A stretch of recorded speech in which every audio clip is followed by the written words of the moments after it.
G'day mates, in today's video I'm going to cover everything that came out in today's update, including the huge nerfs to the Shockwave Hammer, the brick farming finally being fixed, plus a whole bunch of other content that was added with the WinterFest update, along with how you guys can get a brand new skin for free, this new Guff variant. It's only for PC, but I'm going to show you console guys a trick so you can get it as well. I also want to talk about the Evaluation Cup today, the first major tournament we've had in Fortnite. It was a massive success. I really enjoyed watching it, and it was our first chance to see the meta play out after all these massive updates. There's a lot to talk about. Let's just jump into it. Before we even talk about the new WinterFest content, I want to talk about the two biggest parts of the update, which was the two bug fixes. Firstly, fixing the amount of brick around the map, and a massive nerf to the Shockwave Hammer. So as far as the brick goes, this has been completely fixed. If you farm any rocks now, you'll notice you get way more brick. The big rocks are giving upwards of 150 plus brick, which is just amazing. Less time spent farming, more time spent fighting. That is great. There is no more metal on the map. It hasn't been added. There's no extra metal than what there was before the update. I do think that we are going to get more metal throughout the season, because if you haven't been paying attention to the storyline, we are kind of in a medieval time right now where other, realities are going on and things are being brought in like the motorbikes, but it looks like the IO, the bad guys right now, are actually getting more technology. They are building, they are growing as a society, and therefore they're getting more advanced, which will hopefully bring some more metal to the map. I don't know, that could be completely wrong, but that is our best chance to get a buff to the metal. Now, as far as the hammer goes, this nerf is very, very substantial. So if you already saw, the bug fix was you can no longer hammer players through walls. Before, if someone used the hammer and they were holding a wall, quite often they would still take 75 damage and go flying. It was super annoying. We already knew Epic was going to fix this, but this isn't the major nerf I'm talking about. I was actually a little bit scared, thinking this might be a buff, because when you hammer someone through the wall and they go flying, it at least gets them out of the box. Where if you could then hammer them and take the wall every single time, zero ping pro players were going to be running around decimating everyone. If you've had someone hammer your wall and piece control you, it's pretty powerful. That is no longer a thing. Right now, Epic has made it impossible, or nearly impossible, I'll get to that in a second, to hammer and then switch to your builds or gun. Right now, you can almost never cancel the animation of the hammer swing, which has pretty much made the swing of the hammer effectively useless. And I'm not super upset by this. The Shockwave Hammer, as far as mobility, I really like. Yes, it is quite strong, but it is fun. It's exciting to watch. It's exciting to play with. The swing always felt a little bit goofy. Even when it didn't hit you through walls, just having someone be able to destroy your wall and take it every single time, if they were on better ping, was a little bit broken, and that is now gone. You could say that yes, as a duo, one player can run up and hammer the ground and the other one can take the wall, but at that point, honestly, I think you're better off just running pre-edits. Most of the pros I watched today in the Evaluation Cup never used the actual left click or the hammer down motion of the hammer. They only used it for mobility, and even this now is a lot harder to do. When you right click or when you left trigger the hammer now and you go flying, it's a lot harder to stop this to then pull out your builds.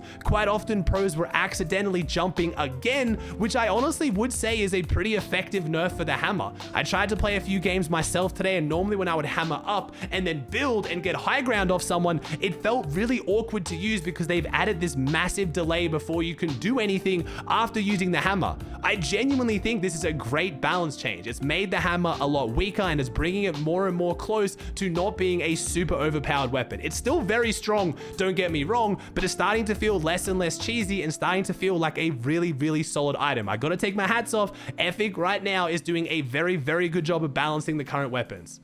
The reason why I said it's basically impossible to cancel the hammer swing, there is one way to still do it, and Boot made a tweet about this showing off this clip, and as you can see, if you slow it down or if you just pay really close attention, you can technically swing, open your inventory, drop the hammer, and that will cancel the animation. While this clip is super impressive and is insane, I just don't think this is worth the risk, and again, at this point, if you're gonna make this kind of a play, it's probably worth just taking their wall normally, or at the very most going for a pre-edit. I don't think you're going to see many players, especially pros, doing this. The risk to reward ratio just isn't there.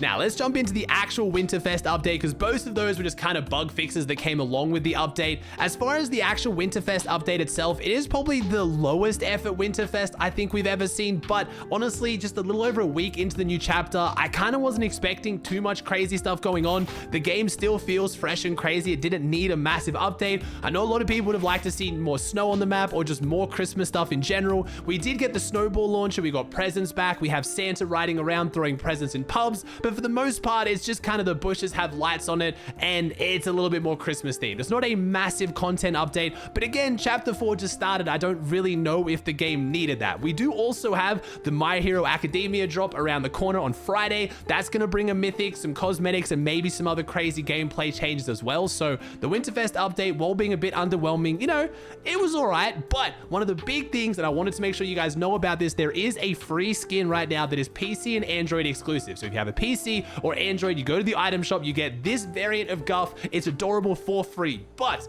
don't worry, if you guys aren't on PC or Android, I've talked about this strategy before. All you've got to do is go to the NVIDIA GeForce Now on your browser or on your phone. If you're on Android, you can download it, but it's easier than downloading Fortnite. But if you're on Apple or console, just go to NVIDIA GeForce Now. I'll put a link in the description down below. The way this website works is basically you are using someone else's PC. It's completely safe to play Fortnite, so you can log in that way and then claim the Guff skin for free. This works for all the PC exclusive cosmetics, so don't worry, console gang, you're not missing out. It'll take you 10 minutes and you'll have the cosmetic.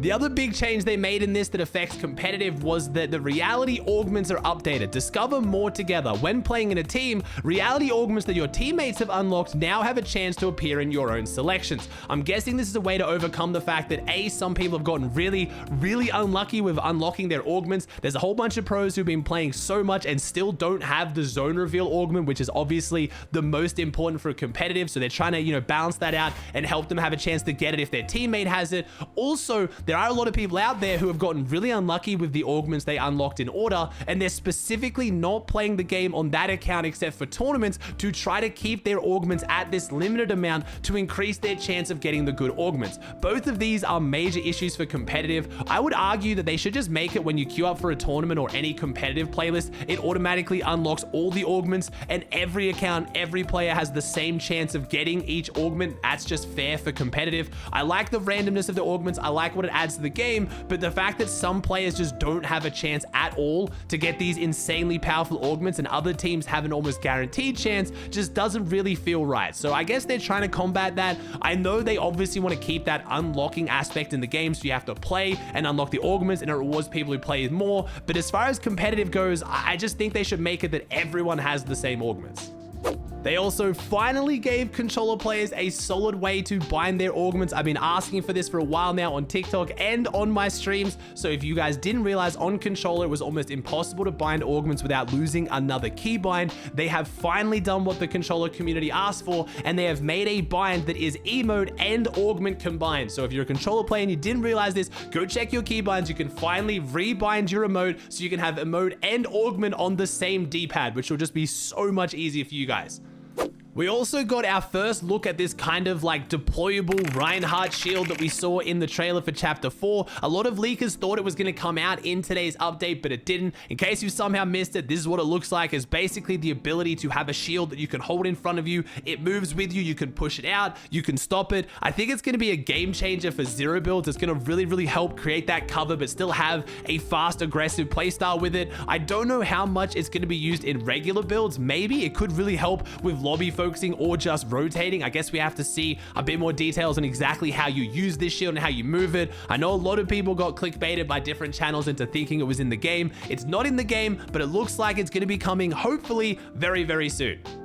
As I said earlier in the video, we did have the Performance Evaluation Cup today. It was the usual format, 4 hours long, 2 hours for round 1, 7 games, top 50 teams qualify for set lobbies, and then 4 games of set lobbies. So our first way to properly look at the meta. And I gotta say, every single update is making Fortnite competitive better and better. Since we had the Excalibur rifle nerfed heavily, it's really only used now to kind of punish people if they're over peaking, like a sniper rifle. The hammer now being mostly useless when it comes to its offensive swing ability made it far more enjoyable to watch. It's still a very strong rotation tool, but it just doesn't have that same cheese element of either taking players' walls or sending them flying into zone.